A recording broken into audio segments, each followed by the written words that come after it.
Diamantes y esmeraldas, Diamantina, Brasil, al otro lado del paraíso. Brasil había superado aquellos tiempos de desesperados buscadores de fortuna en las minas de oro, diamantes y esmeraldas. O eso parecía, al menos, en la década de bonanza de las materias primas. Pero el pasado regresaba con espíritu de venganza, tras la recesión más grave de la historia, al final de los gobiernos lulistas.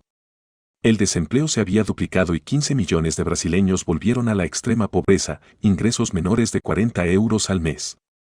Quizá por eso el garimpeiro, aquel minero artesanal de las leyendas del pasado, regresó a la narrativa brasileña de la crisis, ya fuera como el héroe trágico que buscaba la suerte en los ríos y selvas del interior lejano, o como un violador de la naturaleza y de los derechos indígenas.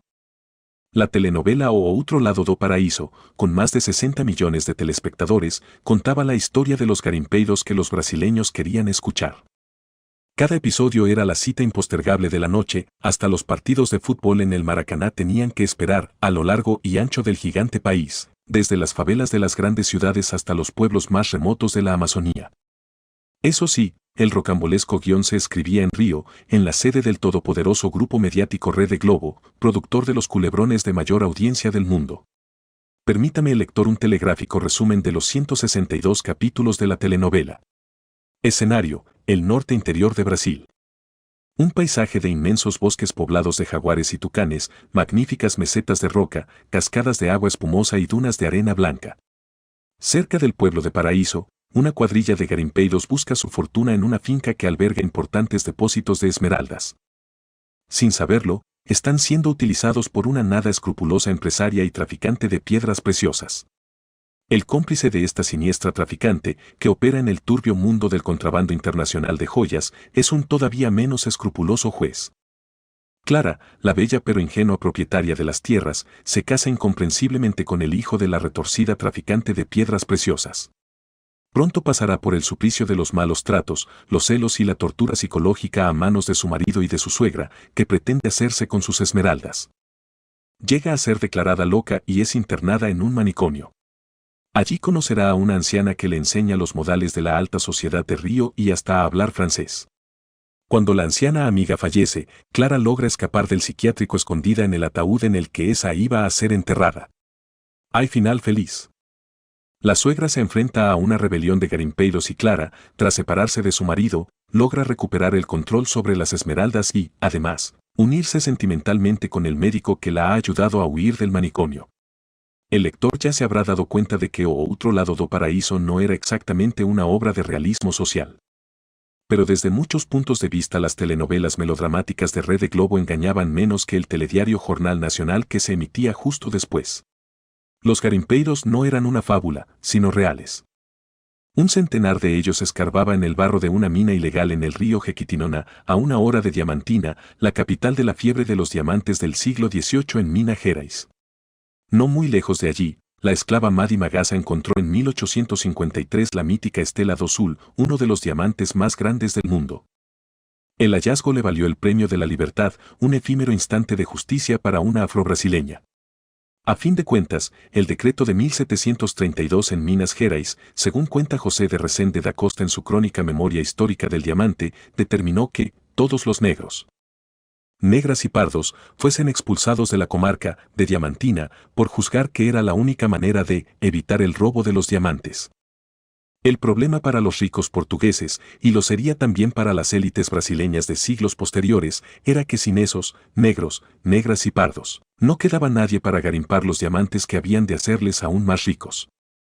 Los garimpeiros del siglo XXI disponían de bombas electrógenas para separar el agua de la roca picada, pero a su manera seguían siendo esclavos. Esclavos del azar. El garimpo es una aventura. Hay meses que sacas y meses que no, pero encontrar empleo es muy difícil en Diamantina, me explicó Jeremías Martins, de 46 años y mirada triste, tras sacar una minúscula piedrecita de la batea. La vendería en Diamantina por unos 10 reales, 3 euros, insuficientes para ir a ver a su hijo en Belo Horizonte. Los garimpeiros, que vivían en un campamento junto a la mina y regresaban a casa solo un día cada 2 semanas, ganaban entre 1.000 y 2.000 reales, entre 200 y 400 euros, al mes. Si descuentas el combustible y la comida, hay muchos que no ganan nada, explicaba el garimpeiro jubilado Joao Espíritu Santo, con la suave risa afrobrasileña de quien intuye que nada tiene sentido. Aquí todo es legal y todo es ilegal, añadió. Otro garimpeiro enjuto, con barba de 3 días y mirada perdida, estaba sentado delante de una chabola, sobre una montaña de escombros, mucho, very much diamante, deliraba en un potaje de idiomas. 25 millones, oro y diamante, poderosos grandes máquinas, Gutiérrez controlare, toneladas de diamantes, muito robo en Brasile. Prosiguió, ya de pie, señalando un meandro del río masacrado, donde la constructora Andrade Gutiérrez, investigada por sobornos en el caso, Lava Jato, estaba excavando y donde los garimpeiros no podían entrar.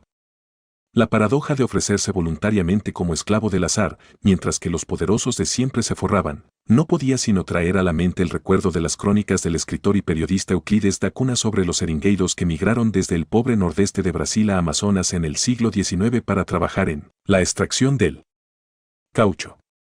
Los varones del boom cauchero amasaban fabulosas fortunas y construían falsos palacios parisinos o aquel teatro de canto lírico en Manaos. Pero los seringueiros vivían una tormenta diaria que ni los cuentos de Siberia de Dostoyevsky lograrían igualar, escribe da Cunha en Un paraíso perdido. Eran hombres atados a la misma ruta en la selva, partiendo cada día del mismo lugar durante su vida entera. Lo hacían pese a que sus gastos en el viaje y las herramientas que tenían que comprar rebasaban lo que jamás podrían ganar. Son hombres que trabajan para esclavizarse, resume, tras hacer un desglose de ingresos y gastos, en su brillante crónica sobre la colonización de la Amazonía, de los perdedores de la historia, héroes solo para da Cunha. Para nuestros garimpeiros en la diamantina del siglo XXI también era como si someterte a la esclavitud con la posibilidad, por remota que fuera, de encontrar la piedra codiciada fuese menos doloroso que someterte a una relación laboral convencional. Mejor que vender su mano de obra en los nuevos tiempos de miseria salarial y sumisión obrera en el crepúsculo de la era de optimismo lulista. Solo la suerte podía liberar a los excluidos brasileños tras el fracaso del proyecto de Lula y el Partido de los Trabajadores, PT, y la llegada al poder del neoliberalismo militarizado de Jair Bolsonaro. Aunque el garimpeiro venía a ser también el sujeto idealizado de la nueva derecha bolsonarista, el pequeño hombre que se lo jugaba todo para dar de comer a su familia y chocaba con los controles y las restricciones medioambientales del Estado federal. La industria de multas, cobradas por delitos contra la naturaleza y las ONG extranjeras que solo pensaban en los ríos, los árboles y los indígenas. A fin de cuentas, Bolsonaro se jactaba de haber aprendido de niño el arte de menear la batea en busca de oro y diamantes. Su padre, Percy Bolsonaro, había sido garimpeiro en la caótica excavación de oro en Serra Pelado, en la Amazonía en los años 80, cuyas escenas dantescas fueron inmortalizadas por el fotógrafo Sebastião Salgado. La historia se repetía en el estado amazónico de Rondônia, el territorio de los indígenas Cintas Largas en el Parque Nacional de Roosevelt, donde yacía el depósito de diamantes considerado más grande del planeta. Allí, grupos de garimpeiros armados hasta los dientes habían sembrado el terror en la comunidad indígena de forma recurrente, desde el primer contacto con ellos, que tuvo lugar 20 años atrás y acabó en un baño de sangre con cerca de 3.500 Cintas Largas muertos. Los indígenas no se dejaron masacrar sin responder. En 2003 mataron a 29 garimpeiros. Con la llegada de Bolsonaro a la presidencia, el garimpo en el Amazonas se masificó otra vez, conforme el nuevo presidente hacía guiños a los mineros para que entrasen ilegalmente en las reservas indígenas. Pocos meses después de la toma de posesión de Bolsonaro, la policía decomisó en Rondônia 500 diamantes extraídos ilegalmente del territorio de los Cintas Largas. La extracción de esos diamantes, altamente valiosos por su formato, tamaño, pureza y color, era ilegal. Pero los compradores, principalmente europeos y estadounidenses, llegaban en avioneta a los aeropuertos clandestinos de la selva para comprarlos y llevárselos a sus mercados de lujo global. En ese otro extremo del negocio del diamante se encontraban los grandes comerciantes que vendían las piedras por miles de dólares en Amberes o en el mercado negro. Muchos diamantes serían cortados y pulidos en Surat, en la India, donde la mano de obra barata india constituía el siguiente eslabón de la cadena global de explotación. Para dar una idea del valor de mercado en tiempos de consumo ostentoso de la nueva plutocracia, sepa el lector que el anillo de doble piedra, 2 diamantes azulados, diseñado por Graff y que Christie subastó en diciembre de 2017 se vendió por $12,5 millones. Sin embargo, para la clase cleptócrata brasileña la principal utilidad del diamante era el blanqueo de dinero, tanto para el enriquecimiento personal como para la financiación de los partidos políticos. Según los jueces de la investigación anticorrupción, Lava Jato, diversos políticos lavaban dinero mediante la compra de joyas por al menos 13 millones de reales, cerca de 3 millones de euros. Mientras la economía de la ciudad se colapsaba, el exgobernador de Río de Janeiro Sergio Cabral y su mujer compraron 221 joyas, diamantes, rubíes, esmeraldas y turmalinas de Paraíba, en una tienda de la joyería multinacional Edgestone por valor de 1 millón de reales, 220.000 euros, todo sin recibo. Sirvieron para blanquear sobornos multimillonarios de empresas constructoras como Odebrecht, OAS y la mismísima Andrade Gutiérrez, todas ellas adjudicatarias de obras públicas millonarias para el Mundial de 2014 y los Juegos Olímpicos de 2016. Andrade Gutiérrez pagó cada mes a Cabral entre 350.000 y 700.000 reales en sobornos entre los años 2007 y 2011. En su cuenta bancaria en Suiza, Cabral guardaba lingotes de oro y diamantes por un valor superior a 3 millones de euros. Cabral ya estaba en la cárcel cuando yo visité Diamantina. Pero la cuestión que aún circulaba por Brasil era si las piedras preciosas extraídas en las minas ilegales se habían utilizado también para blanquear los sobornos que, según los fiscales de la Procuraduría General, habían sido pagados al exgobernador de Minas Gerais, excandidato presidencial y senador Aécio Neves. Presuntamente, Neves había recibido sobornos de grandes constructoras corruptas como Odebrecht y la ya citada Andrade Gutiérrez y de la multinacional cárnica JBS para financiar a su grupo político, el Partido Socialdemócrata de Brasil, PSDB, y para su enriquecimiento personal. Su patrimonio declarado se duplicó en 4 años hasta alcanzar los 8 millones de reales, 3 millones de euros. Todo ese dinero debía ser blanqueado y para ello las piedras preciosas, así como cuadros de gran valor e inmuebles, venían de perlas. Así al menos me lo explicó Vivien Santos, exportadora de diamantes que había sido acusada de fraude por los fiscales de Belo Horizonte, que, según ella, actuaban a sueldo de Neves.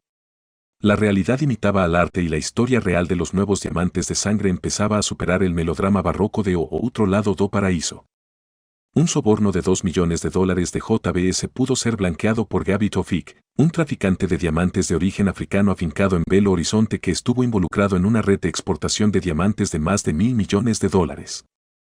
Neves negó que hubiera blanqueado dinero y sostuvo que los 2 millones pagados por JBS fueron un préstamo para costear su defensa en la investigación del escándalo, Lava Jato. Pero una grabación en la que se oye a Neves dar luz verde a la entrega de un maletín lleno de billetes a la multinacional brasileña resultó una prueba demoledora. Algunos elementos dramáticos de la historia habrían sido rechazados por inverosímiles hasta para los guionistas de O Outro Lado do Paraíso. Por ejemplo, un helicóptero fue interceptado en 2013 por la policía minutos después de aterrizar en una finca perteneciente a Neves en Minas Gerais. Llevaba 450 kilos de cocaína. Pero el caso conocido como Helicoca jamás llegó a esclarecerse. Me desplacé a la preciosa finca de Vivien en la carretera a Sao Paulo, a 1 hora de Belo Horizonte.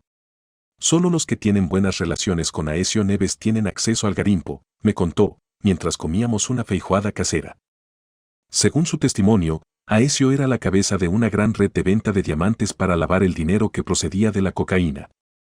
Aunque las autoridades judiciales inspeccionaran las cuentas bancarias del exgobernador y candidato a la presidencia, no van a encontrar nada, porque Aécio lo tiene todo en diamantes, me explicó Santos, que había perdido gran parte de su patrimonio, aunque no la finca con caballos. En una redada contra el tráfico ilegal de diamantes 2 años antes, y acusaba a Neves de estar detrás de esa operación. El sistema jurídico está totalmente corrompido, Aécio ha comprado a los jueces, dijo, como si hablara un personaje de la telenovela. Al otro lado de la facenda, los caballos galopaban en medio de los verdes pastos de Minas Gerais salpicados de árboles de cuaresmeira de color lila chillón. Era una imagen de paz bucólica que no pude disfrutar. Es importante consultarme antes de publicar nada, porque Neves nos puede matar. No le importa mandar matar a la gente. Parecía un exceso melodramático del país de las telenovelas. Pero en la citada grabación obtenida por la policía, el exgobernador y candidato presidencial dio toda la impresión de estar animando, entre bromas y risas, a sus interlocutores a asesinar a sus sobrinos si éste no entregaba el dinero. El asunto no era baladí para el caos político que reinaba en Brasil. Porque Neves, nieto del expresidente brasileño Tancredo Neves, y sus colaboradores en la dirección del PSDB habían apoyado la destitución de Dilma Rousseff y la investigación jurídica de Lula, ambos acusados de participar en una red de sobornos, blanqueo de dinero y financiación política ilegal. Tras ser derrotado por Rousseff en las elecciones de 2014, Neves acusó a la presidenta Lula de encabezar una organización delincuente responsable de la corrupción endémica. Pronto actuarían los fiscales del Lava Jato. Pero Neves, tras ser elegido diputado en las elecciones de 2018, logró mantener su protección judicial gracias al aforamiento del Congreso. No pasó inadvertida una foto en la que Aécio bromeaba con el superjuez del Lava Jato, Sergio Moro, simpatizante del PSDB que pronto se incorporaría al gobierno de Bolsonaro.